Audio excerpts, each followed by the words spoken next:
The two latest headlines out of Pittsburgh caught everyone off guard, one on the field and the other behind the scenes. Right after Aaron Rodgers' electric debut, where he looked like he'd been wearing black and gold for years, Calvin Austin III dropped something unexpected about that final game-winning drive. What he said says a lot about the mindset of this new-look offense. But what came next has fans divided.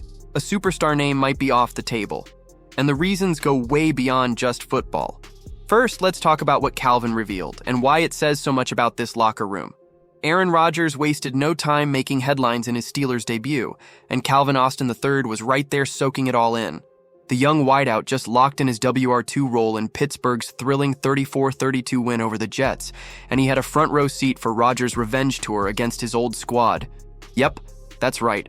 Rodgers, now rocking black and gold, opened his Pittsburgh chapter by facing the very team he parted ways with after a rocky 2-year stretch. And wouldn't you know it, the man cooked. 4 touchdowns, 237 yards, and a game-winning drive that looked like vintage Rodgers, calm, collected, cold-blooded. But here's where it gets spicy. Calvin Austin jumped on Cam Hayward's Not Just Football podcast and dropped some behind-the-scenes nuggets about that final drive. According to Austin, Rodgers wasn't giving speeches or hyping the squad up with cliches. The man was straight surgical. "You here do this, you do this, you this," Rodgers told them, already visualizing the whole play unfolding in his head. Austin said the vibe in that huddle was electric but chill at the same time. No panic. No confusion.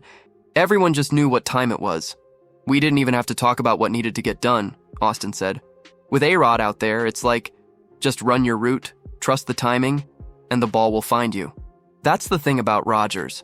He's not just playing quarterback, he's orchestrating a symphony.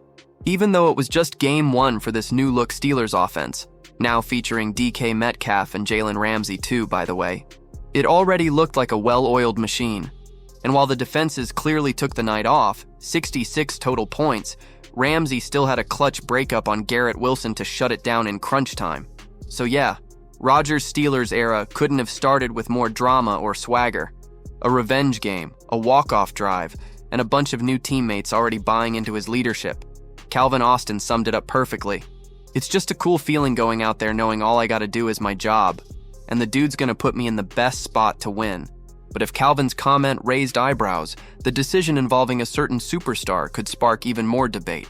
The Pittsburgh Steelers have been swinging for the fences all offseason, trading for DK Metcalf, Jalen Ramsey, and Jonnu Smith, signing Aaron Rodgers, and stacking up on defense with guys like Juan Thornhill and Jabril Peppers.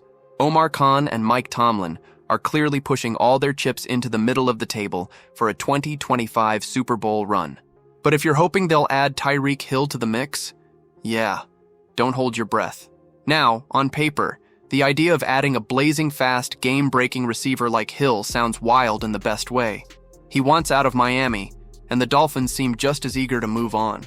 The two teams already did business this summer, with Ramsey and Smith heading to Pittsburgh while Minkah Fitzpatrick went the other way. So sure, there's some familiarity there. But even in this bold new Steelers era, Tyreek Hill is one move that just doesn't fit. First, let's talk about the locker room. Hill doesn't exactly bring peace and quiet with him. His off-the-field history and recent drama in Miami are the kind of headaches most front offices would rather avoid entirely. The Steelers have a secret weapon in Tomlin. He's a player's coach who's managed big personalities before, including the newly arrived Rodgers and Ramsey. But even with his leadership, Hill might be a little too volatile for a team already trying to build chemistry from scratch. Then there's the scheme. Arthur Smith's offense isn't built for a receiver like Hill who thrives on volume. This isn't the Chiefs or Dolphins where the passing game runs through one star. In Week 1 alone, 7 different Steelers caught passes. Metcalf led the way, but the whole point was balance. Get the ball in everyone's hands and keep defenses guessing. That's how they dropped 34 points on the Jets. Hill, on the other hand, needs targets. Like, a lot of them. He got 123 last season alone, racking up nearly 1,800 yards. That kind of workload? The Steelers just don't have it to give. Metcalf won't even sniff that number if Week 1 is any clue. Trying to feed Hill and keep Metcalf happy while also developing Calvin Austin III and working in Jonnu Smith would be chaos. Rodgers showed up like only the greats do, and Calvin's already locked in with him. Still, it's smart that the team's thinking about chemistry. Like this new Steelers era, hit subscribe and don't miss a beat.